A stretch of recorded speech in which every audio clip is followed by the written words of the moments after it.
और आज विपक्षी गठबंधन की एक और तस्वीर नजर आई। मुंबई स्पॉट रहा और विपक्ष का गठबंधन INDIA 2024 के चुनाव पर मंथन करने के लिए पहुंच गया। सभी की नजर इस बात पर है कि इन पार्टियों के बीच सीट शेयरिंग का फॉर्मूला आखिर होगा क्या। बताया जा रहा है कि INDIA अलायंस ने सीट शेयरिंग के लिए रनर अप फॉर्मूला अपना लिया है, यानी 2019 के चुनाव में जिस पार्टी ने जो सीट जीती या जो पार्टी जिस सीट पर दूसरे नंबर पर रही यानी कि रनर अप रही, उस सीट पर वही पार्टी अपना कैंडिडेट उतारेगी। लेकिन इस फॉर्मूले में कई पेच हैं और इसी पेच को सुलझाने की कोशिश कल की बैठक में की जाएगी। आइए पूरी इनसाइड स्टोरी इस खबर से जुड़ी हुई आपको दिखा देते हैं।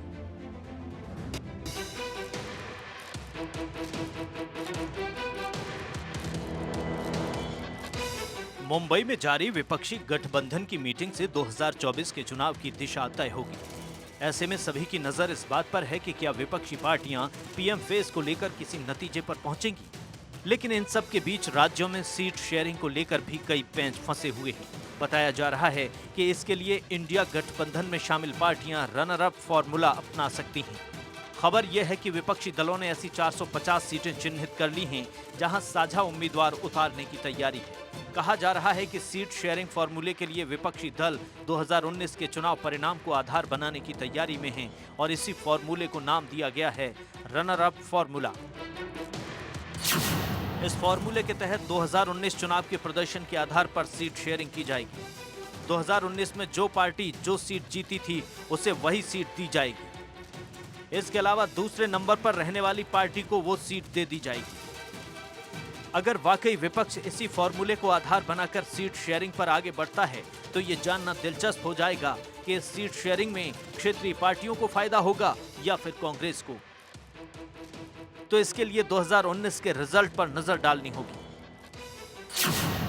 2019 में कांग्रेस ने 422 सीटों पर उम्मीदवार उतारे, 52 सीटों पर जीत मिली, 209 सीटों पर कांग्रेस रनर अप रही थी। इस लिहाज से इस चुनाव में कांग्रेस के हिस्से में 261 सीटें आएंगी। पश्चिम बंगाल में 63 सीटों पर TMC ने चुनाव लड़ा, 22 सीटों पर जीत हासिल की, 19 सीटों पर रनर अप रही थी। इस लिहाज से TMC के हिस्से में 41 सीटें आएंगी।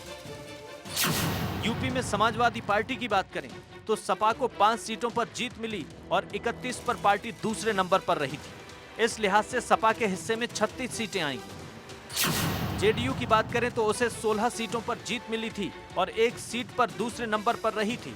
इस लिहाज से उसके खाते में 17 सीटें आएंगी। जबकि RJD 19 सीटों पर दूसरे नंबर पर रही थी और उसने कोई सीट नहीं जीती थी। इस लिहाज से RJD को 19 सीटों पर लड़ने का मौका मिलेगा।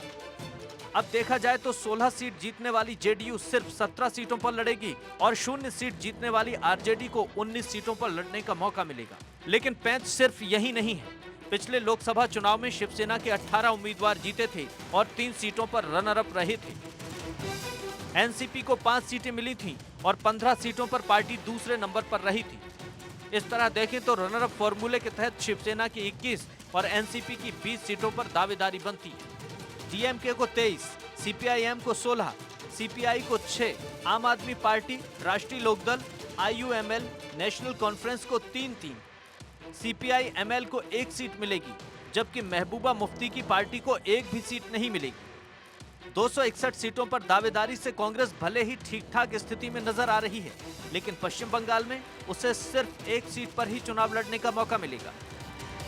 आम आदमी पार्टी की दिल्ली और पंजाब में सरकार है, लेकिन उसके हिस्से बस 3 ही सीटें आएंगी। लेफ्ट पार्टियों को पश्चिम बंगाल में 1 भी सीट नहीं मिलेगी।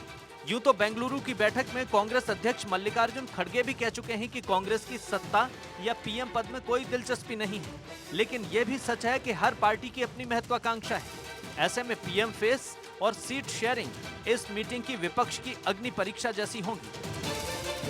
Bureau report, Bharat 24।